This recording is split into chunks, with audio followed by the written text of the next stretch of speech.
Bonjour, je m'appelle Alexis Mignard. C'est ma deuxième année à l'ENSI, c'est mon troisième semestre. Et je suis entré en catégorie 1, donc après un bac général. Donc j'ai choisi Postcolonial ERA avec Marion et Sansan. Cet atelier, il m'a attiré. Après mon précédent atelier de projet, j'avais l'impression d'avoir besoin de travailler sur ma communication de projet. Et je me suis dit qu'en s'attelant à un sujet aussi complexe, ça m'aiderait à aborder d'autres sujets de manière plus simple ensuite. J'ai été aussi attiré par la perspective de collaboration avec des gens qu'on ne connaissait pas du tout, qui ne parlaient pas notre langue.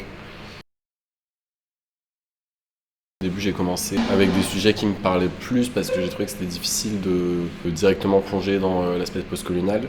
Donc je me suis intéressé d'abord à tout ce qui est la biodiversité, l'usage du sol et des plantes, avec tout un aspect du coup de migration, des cultures et de la biodiversité. Donc j'ai choisi le terrain de la Thaïlande. Au début, je comptais plutôt partir sur le Rwanda parce qu'on n'avait plus d'interlocuteurs et de partenaires là-bas. Mais j'ai compris que le contact il serait plus difficile avec eux. Et du coup, ça m'a un peu freiné. Et donc je suis plus parti sur le terrain de la Thaïlande où j'avais plus d'attaches, notamment au niveau de la famille. Le projet il était aussi orienté autour du LIDAR, que je trouvais être une technologie hyper intéressante, qui est pas mal d'abord pour son aspect graphique et pour son aspect de communication. Le LIDAR, c'est une technologie de scan qui fonctionne un peu comme un radar, sauf qu'à la place des ondes radio, c'est des ondes lumineuses. Et du coup, on arrive à un nuage de points qui permet de scanner des objets.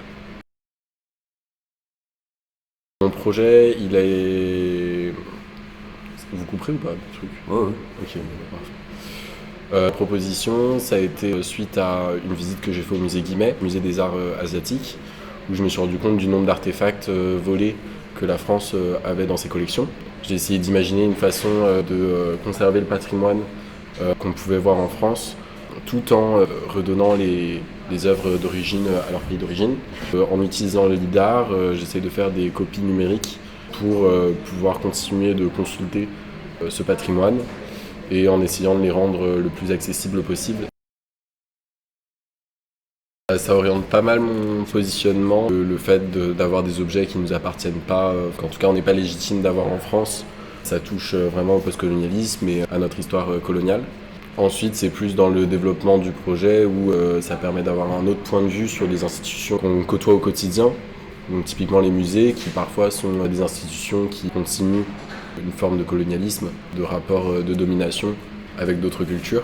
Le terme de postcolonialisme nous permet de nous interroger là-dessus et de voir différemment le monde qui nous entoure.